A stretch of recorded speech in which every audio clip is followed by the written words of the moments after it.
വളരെ പ്രധാനപ്പെട്ട ഒരു പെൻഷൻ അറിയിപ്പിലേക്ക് സ്വാഗതം. പെൻഷൻ ഗുണഭോക്താക്കൾക്കുൾപ്പെടെ നാളുകളായി മുടങ്ങിക്കിടക്കുന്ന സാമൂഹ്യ സുരക്ഷാ പെൻഷനും മറ്റ് ആനുകൂല്യങ്ങളും വിതരണം ചെയ്യുന്നതിലേക്കായി സർക്കാർ നടപടി ആരംഭിച്ചു. കേന്ദ്രത്തിന്റെ ഭാഗത്തു നിന്നും തുക ലഭ്യമായ സാഹചര്യത്തിലാണ് സംസ്ഥാന സർക്കാരിന് ആശ്വാസകരമായ നടപടിയിലേക്ക് കടക്കാൻ സാധിച്ചത്. പെൻഷൻ ഗുണഭോക്താക്കളിൽ തന്നെ ഇന്ദിരാഗാന്ധി ദേശീയ വാർദ്ധക്യകാല പെൻഷൻ, വിധവാ പെൻഷൻ, ഭിന്നശേഷി പെൻഷനുകൾ കൈപ്പറ്റുന്ന 8 ലക്ഷത്തോളം വരുന്ന പെൻഷൻ ഗുണഭോക്താക്കൾക്ക് കേന്ദ്രവിഹിതം കൂടിച്ചേർത്ത് പെൻഷൻ തുക എത്തിച്ചേരുന്ന സാഹചര്യത്തിൽ ഗുണഭോക്താക്കൾ പെൻഷൻ എത്തിച്ചേരുന്ന അക്കൗണ്ടുകൾ ആധാർ അധിഷ്ഠിതമാണോ എന്നുള്ള കാര്യം ചെക്ക് ചെയ്യേണ്ടതാണ്. ബാങ്ക് അക്കൗണ്ട് നമ്പറുകൾ നൽകിയിട്ടുള്ള 27 ലക്ഷത്തോളം വരുന്ന ആളുകൾക്ക് ബാങ്ക് അക്കൗണ്ടുകളിലേക്ക് തന്നെ തുക എത്തിച്ചേരും. എന്നാൽ കേന്ദ്രവിഹിതം ലഭിക്കുന്നതിനായി സഹകരണ സംഘം ഉദ്യോഗസ്ഥർ വഴി പെൻഷൻ തുക സ്വീകരിക്കുന്ന ഗുണഭോക്താക്കളും ബാങ്ക് അക്കൗണ്ടുകൾ എടുക്കാത്ത പക്ഷം ഇവർക്ക് തുക ലഭിക്കുന്നതല്ല എന്നുള്ള കേന്ദ്ര നിർദ്ദേശവും എത്തിയിട്ടുണ്ട്. കേന്ദ്രവിഹിതം സ്ഥിരമായി മുടങ്ങുന്നതിനുള്ള കാരണവും ഇതുതന്നെയാണ്. ഇതോടൊപ്പം തന്നെ സാമൂഹ്യ സുരക്ഷാ പെൻഷൻ ഗുണഭോക്താക്കൾക്കും വിവിധ ക്ഷേമനിധി ഗുണഭോക്താക്കൾക്കും പ്രധാനപ്പെട്ട തീയതി അറിയിപ്പുകളും എത്തിയിരിക്കുകയാണ്. വിവിധ സ്കീമുകളിലായി പെൻഷൻ തുക കൈപ്പറ്റുന്ന ക്ഷേമനിധി ബോർഡ് പെൻഷൻ ഗുണഭോക്താക്കൾക്ക്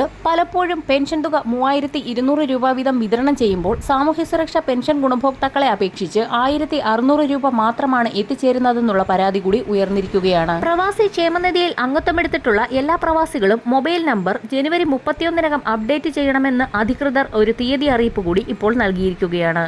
ബോർഡിൽ നിന്ന് നൽകുന്ന വിവരങ്ങൾ ക്ഷേമനിധി അംഗങ്ങൾക്ക് കൃത്യമായി ലഭിക്കുന്നില്ല എന്നും രജിസ്റ്റർ ചെയ്ത സമയത്ത് അംഗങ്ങൾ നൽകിയ മൊബൈൽ നമ്പറിലേക്ക് ബോർഡിൽ നിന്ന് വിളിക്കുമ്പോൾ മറുപടി ലഭിക്കാത്ത സാഹചര്യം മനസ്സിലാക്കിയാണ് മൊബൈൽ ഫോൺ അപ്ഡേറ്റ് ചെയ്യാനുള്ള നിർദ്ദേശം ഇപ്പോൾ നൽകിയിരിക്കുന്നത്. ആദ്യകാലങ്ങളിൽ മൊബൈൽ നമ്പർ നൽകാതെ അംഗത്വമെടുത്തിട്ടുള്ളവർക്ക് www.pravasikerala.org എന്ന വെബ്സൈറ്റിൽ കയറി നിലവിലുള്ള അംഗങ്ങളുടെ രജിസ്ട്രേഷൻ എന്ന ലിങ്കിലൂടെ പുതിയ നമ്പർ രജിസ്റ്റർ ചെയ്യാവുന്നതാണ്. വിധവ, അവിവാഹിത പെൻഷനുകൾ കൈപ്പറ്റുന്നവർക്കുള്ള നിർബന്ധിത സർട്ടിഫിക്കറ്റുകൾ സമർപ്പിക്കുന്നതിന് ജനുവരി 30 വരെ അവസരമുണ്ട്. ഇതോടൊപ്പം തന്നെ സാമൂഹ്യ സുരക്ഷാ ക്ഷേമ പെൻഷനുകൾക്കുള്ള വിതരണ നടപടികൾ ജനുവരി മാസം 20 മുതൽ ആരംഭിച്ച് പെൻഷൻ തുക 27 മുതൽ വിതരണം ചെയ്തേക്കുമെന്നുള്ള അറിയിപ്പുകൾ കൂടി ഇപ്പോൾ വന്നിരിക്കുകയാണ്. പെൻഷൻ വിതരണ ഉത്തരവ് വരുന്ന ആഴ്ച പുറത്തിറങ്ങുന്ന സാഹചര്യത്തിൽ വാർത്ത നിങ്ങളിലേക്ക് ഷെയർ ചെയ്യുന്നതായിരിക്കും. വരും ദിവസങ്ങളിലെ പെൻഷൻ അറിയിപ്പുകൾക്കായി ചാനൽ സബ്സ്ക്രൈബ് ചെയ്യാൻ മറക്കാതിരിക്കുക.